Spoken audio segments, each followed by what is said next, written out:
Imagine a world without any recorded audio. All the recorded audio you have now would not exist, and you can only hear bands live. I started recording digitally at the age of 12 and fell in love with it. And at the age of 18, I started recording analog. The dictionary states analog as relating to a device or process in which data is represented by physical quantities, or basically anything before the digital age music. Today you'll be taken through the early years of analog, wire and magnetic recorders, and the later years of tape recorders. The beginning of analog recording starts with the invention of the telegraph in 1844 by Samuel F.B. Morse. The messages were sent by an electric signal over a wire, which is a very important step in the delivery and recording of sound.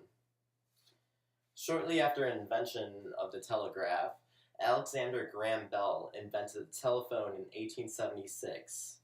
It was the first device to turn mechanical sound waves into electrical currents and back again, according to Stephen Schooner of the University of San Diego. Being influenced by Bell's work, Thomas Edison invented the cylinder phonograph in 1877. According to the Audio Engineering Society, this is when Edison first recorded Mary's Little Lamb. Greg Milner, the author of Perfecting Sound Forever, an oral history of recorded music, states in his book that in 1888 Edison emerged with an improved phonograph. Edison still thought the phonograph's primary function would be preservation of sounds, but he was starting to think and consider many of the sounds would be music. And that was right. Edison's invention of the phonograph was a very crucial step towards the recording of sound and music. In that same year, a man named Oberlin Smith came up with the idea of using a magnetized coil to record sound on a wire, opposed to Edison's idea of using wax grooves. According to Stephen Schooner, who wrote the article, The History of Magnetic Recording, Oberlin Smith came up with the idea of it, but Vladimir Paulson had built and patented the first magnetic recorder in 1898. The popularity of the magnetic recorder did not happen so quickly, and phonographs were cheaper and more reliable at the time. It wasn't until the start of World War I that the telegraphone, the name of Paulson's invention, became popular. Germany was using them to send messages to submarines and other bases, and the US was using them to intercept the messages. After World War I, magnetic recording began to improve. In 1928, Kurt Steele started a company called Echophone with semi-begun and produced the first cassette magnetic recorder called the Dailygraph. According to Stephen Schooner, Begun invented the Textophone and Stahltone band machine steel tape recorder, which were very popular devices in 1933 Germany. Moving further in magnetic recording, Germany engineer Fritz Flumer came up with the idea of paper tape coated with iron oxide for recording in 1927.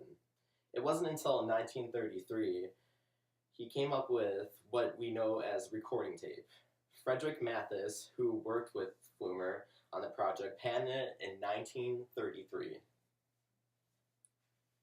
Mathis also came out with a magnetophone in 1935, which used tape. The magnetophone was the standard for recording for the next 10 years, and of course there was much improved with the tape and machine, all leading up to 1946.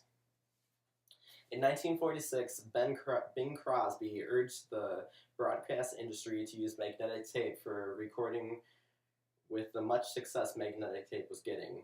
The Audio Engineering Society states that Ampex invented the first tape recorder in 1947. According to Peter Elsa from the University of California, Santa Cruz, tape recording was very simple. The tape is a strip of plastic which has been coated with a material that is easily magnetized. The tape is held tightly against the capstan by the pinch of the rollers dragged across the heads.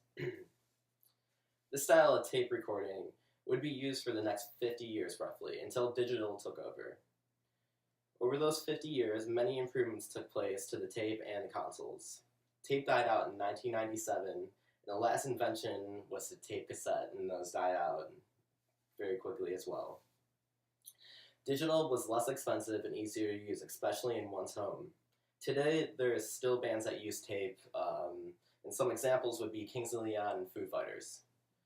Without the early years of analog, wire and magnetic recorders, and tape recorders, music would not have gone so far. So thank you, analog recording. Thank you.